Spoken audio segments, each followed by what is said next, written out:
Albert solution දාන්න යන්නේ යාළුවනේ අද මේ ගස් ටික ගත්තොත් අදට හරියටම දවස් 34ක් වෙනවා ඉඳලා මේ පැල ටික. අපි බලමු ඇල්බට් සොලූෂන් කොහොමද මේ ගස් වලට දාගන්නේ කියලා. දාගන්න කියන්නේ ස්ප්‍රේ කරන්න තියෙන්නේ.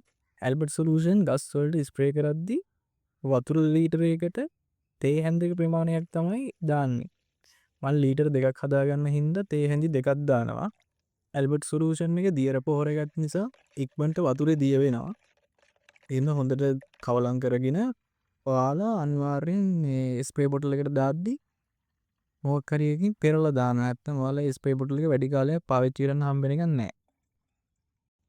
ඔයාලා ගහට ස්ප්‍රේ කරද්දි මේ විදියට කොලේ ඉස්සරහටයි පිටිපැත්තටයි හොඳට කොළ හරවල හොඳට ගහ තෙමෙන විදියට ස්ප්‍රේ කරගන්න. දවස් 34යි වෙන්නේ ගස් ඉඳලා බලන්න ඔයාලට පේනවද දන්නේ මල් එහෙමත් ඇවිල්ලා තියෙන්නේ ගස් වල. ඉතින් මේ මල් ටික නම් කඩලා අයින් කරගන්න ඕන. මොකද තාම පොඩි ගස් ටික. ඉතින් යාළුවනේ මොකද ඔයාලා හිතන්නේ මේ මල් කඩන්නද එපාද මම?